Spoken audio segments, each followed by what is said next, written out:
Welcome to SUSD Spotlight, your go-to source for all things happening within the district. Whether it's celebrating student and staff achievements, delving into trending education topics, or highlighting inspiring human interest stories, we've got you covered. Join us as we illuminate the incredible endeavors taking place in our schools and forge connections within our community. Get ready to be informed, inspired, and engaged as we embark on this journey together, spotlighting the extraordinary in SUSD. Welcome to another edition of SUSD Spotlight. Today we're excited to welcome in studio our new District Athletic Director Stephen Cervantez and our District Athletic Coordinator James Pescatore. Welcome, gentlemen. Thank you for having us.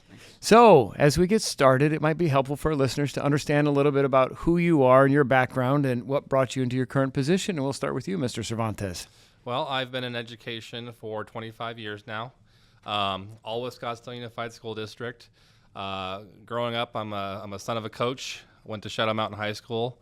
My dad taught and coached there. Is still teaching there at 74 years old. Nice. I think this will probably be his last year. He's getting tired of it. But grew up with athletics. Love athletics. Love being around kids. Love education. Coached for 20 years. Basketball, softball, baseball, golf. You name it besides football, although everybody will say they look like I played football, but I only played for 1 year. But loved it. And then I taught for 14 years at Chaparral High School and coached there. And then I moved into my position. Thought I could do a good job of being an athletic director at Desert Mountain High School. Got a lot of mentorship from Nathan Slater. And this is my first year as the district athletic director, and I'm super excited about it. Well, thank you for that. And James? This is my 32nd year in the school district. All of my education, teaching, every responsibility I've been with Scottsdale Schools, deeply rooted into Scottsdale Schools. Graduated in '87 from Saguaro. Okay. Moved here when I was a junior in high school, so just the back end of my K-12 career. And then started at the elementary level at both Kiva and Navajo as a PE teacher, then did 18 years up at Mountainside, little stint at Copper Ridge. Then the last 8 years I was at Echo Canyon. During all of about 28 years of my teaching, I also coached. So coached all levels, volleyball, soccer, baseball, whatever it may be, mostly all at the middle school level. Now that I'm in the new position of athletics coordinator, really all of my experiences at the elementary, middle school, high school level has prepared me for this position. I'm excited about it. It's re-energized me in a different way with working with kids in the community and the schools. It's exciting, and it was wonderful last year that I was part-time within the athletics department already. So it's made for a very excellent transition. It's been really good, positive. You both bring a wealth of experience, and you're following individuals who had been in that role, the roles that you now occupy for a very long time. So as you've embarked on this new adventure, what's been a surprise, both on a positive side, and what might have been something that you were not expecting that's been a challenge that you've had to overcome? I think the positive part about it is really getting to know all of the sites. When you're an athletic director at your school, you're there 999% of the time. But now that I've gotten to move around the community and meet the principals and assistant principals and coaches at the other schools, it's been enlightening to hear how they run their programs and the things that we need to work on together and how we can improve the district. I don't ever like to say that there's anything negative, but some of the things that all districts are struggling with right now are costs, right? Transportation costs, trying to figure out how we get our kids back and forth from places, a shortage of referees, sportsmanship, the things that we all need to improve on. But those are the things that we're looking to work to fix for the future. So you oversee middle school and high school, and I think we had a middle school fall festival this year. Can you tell us a little bit about how that went and what's involved in making that happen? Yeah, it's a lot of stuff in the background, just getting everything prepped up, the officials, the counts for each school, because we have a Tier 1, Tier 2 portion of our middle school season. And what does that mean for our listeners? Tier 1 is everyone is part of the experience. So look at it as like a 3-week tryout instead of just a few days and the team is picked. So what we want to do is we want to get as many students involved in the community at our schools that maybe didn't even do much sports prior to coming to middle school. During that Tier 1, they're all together. And at the end is the culmination, the festival on Saturday. And that brings all the kids together from all of our middle schools. And they all play generally three volleyball matches they'll have against one of our different schools. So it's girls volleyball. Girls volleyball right now, and then boys baseball. Okay. And then there's 3 baseball games with our partnership with City of Scottsdale. We use Chaparral Park besides our other school sites at the high schools. Get those schedules together, get the officials together, and it's really a celebration of those 3 weeks of just being a part of it. And the reality is they're growing older. We have teams, cuts occur, but it's a great experience that we've gotten tremendous feedback from the community over the years. I've been involved with it ever since we went to that new formula, and I was very thankful for it because we kept middle school sports, which was excellent. Well, we know that when students participate in extracurricular activities, athletics being one of those, it does have a positive impact on overall academic achievement. And so I appreciate you focusing on creating those opportunities for an expanded group of students. What other innovations have you been working on with respect to how to build quality athletic programs and the connection between the middle school and the high school? Yeah, so this year, this is the first time we've done this in a while. With the middle schools and high schools collaborating together, the high schools we're hosting one game of the Tier 2 sports, which was the competitive when we have cuts on it. They are hosting their feeder schools one game. So example, at Chaparral this year, they hosted a game between Copper Ridge and Cocopah, both schools that feed into Chaparral, volleyball, varsity and JV, and then baseball. Great celebration. We had the varsity volleyball kids out there, baseball kids, coaches, do it like a regular varsity game at a varsity level for high school, just so that our communities can come together and see what we have to offer at the high schools with our facilities and with our coaches. As of right now, we've had some really positive feedback on it, and we're going to continue to try to do it with quarter 2 and quarter 3. It really sounds like a great way to build that excitement about where they're heading next for middle school athletes. And in Scottsdale, I've been impressed to see how highly competitive many of our teams are. Can you talk a little bit about what it takes to have state championship level athletics at multiple schools over many years and how you sustain that culture of excellence? Yeah, and you said it right there. It's culture. It starts with our administration at the sites, and it starts with our coaches. Not only building competitive teams, but building teams that our students are achieving in the classroom, being good parts of society, where when they're walking around and are at Abash's or Albertsons in their community, people are coming up and saying, "Oh, you're a part of the football team. Well, great job." Having conversations. It's not always about winning.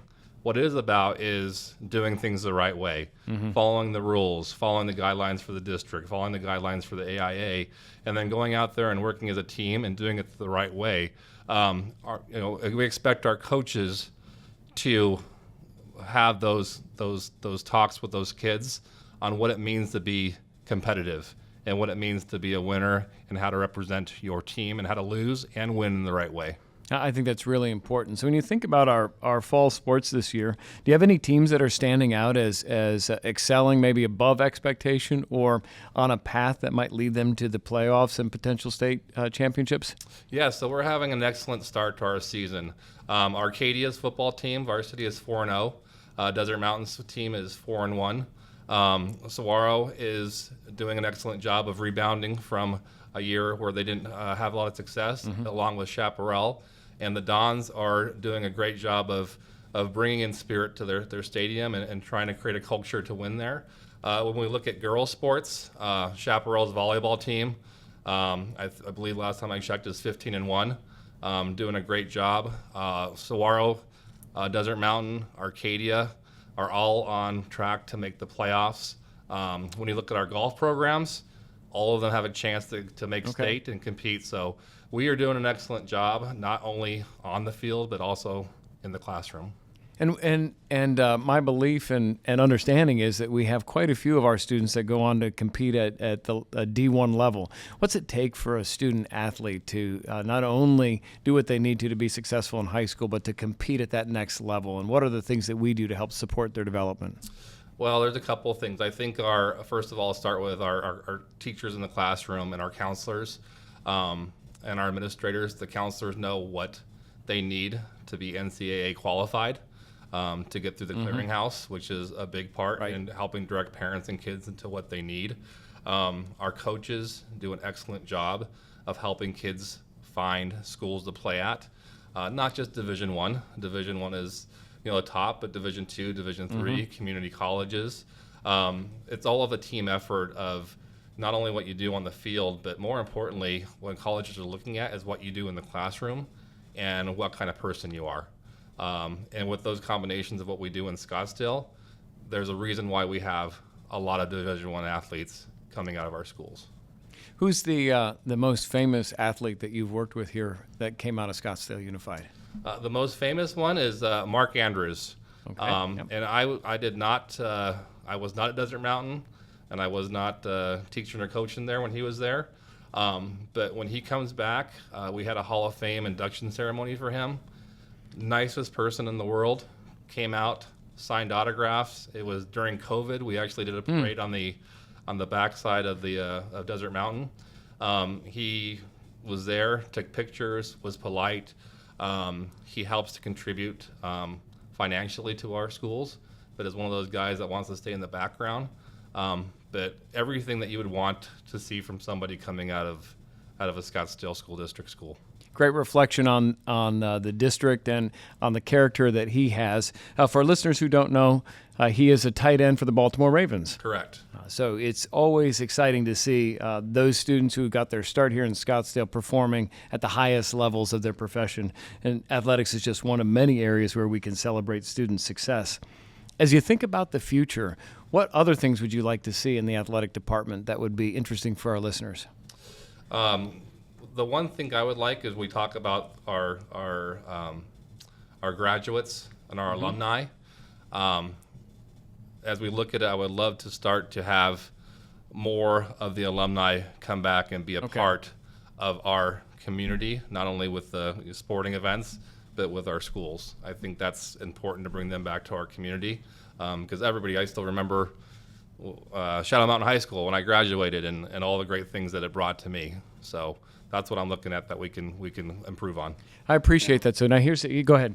No, we have a real rich history of Scottsdale families, generational Scottsdale families, and we're very fortunate that there's many organizations such as Charos and things like that that just bridge that gap between our district, the community.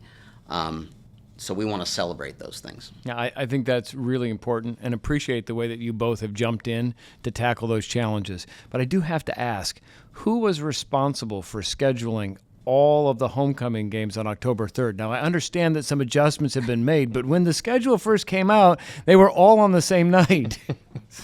Well, like anything else, when we have issues, sometimes it's a communication issue between the schools and scheduling. We always try to avoid early because it's so hot, and then we also try to avoid the break. Right. So I think if it fell where we all had the same date, none of us reached out and communicated with each other. We just said, hey, this is the date that we want to have it. So, yeah, we have 3 games. Luckily, Saguaro was able to move theirs to a different day, and so was Coronado. But yeah, that's on us communicating with each other. So it's understandable. A little spread out that day. Yeah. But three games tonight, because this podcast is launching on October 3rd. 3 games. Please come to one of those events because it's fantastic when we have a large home crowd to cheer on our football athletes, and also a great way to celebrate community. At the end of every podcast, I like to ask my guests if they have a teacher or someone in their life from the school system that made a difference in your life, someone who might have inspired you to pursue your career path. We like to be able to give a shout out and elevate them. And if there's something or someone who comes to mind, we'd like to give you an opportunity to give a shout out to that person. Oh, I would say, really, I come from a bloodline of teachers, administrators, and stuff, and my father was an educator. He for 31 years, who's since recently passed, only in the past month, for 90 years, and he inspired me to become an educator. And he was excited when I told him I was going to do that. I think that's fantastic. That would be my inspiration. I've got to, when I was in middle school, not a real confident baseball player or basketball player yet. Tough eggs in middle school. A math teacher by the name of Mike Skinner. He coached over at Desert Shadows and Horizon. Really helped me grow to be confident in myself and believed in me. And I hadn't really ever had that before, somebody who just truly believed in my skill level. Still thank him to this day. I still see him. Also would like to do a shout out to my father, Ruben Cervantez. If you talk to anybody who went to Shadow Mountain, they know who he is, and he knows who they are. And I think that's so important. But yeah, those are my two that bring me to the reason why I got into education. Well, those are stories of true difference makers, and now you are paying it forward by investing in the next generation. So I want to thank you both for stepping up to the plate and doing the work on behalf of our students. I want to thank our listeners for tuning in, and we encourage you to pitch us your ideas at SUSD/Spotlight, and we look forward to the next exciting episode celebrating great things happening here in SUSD.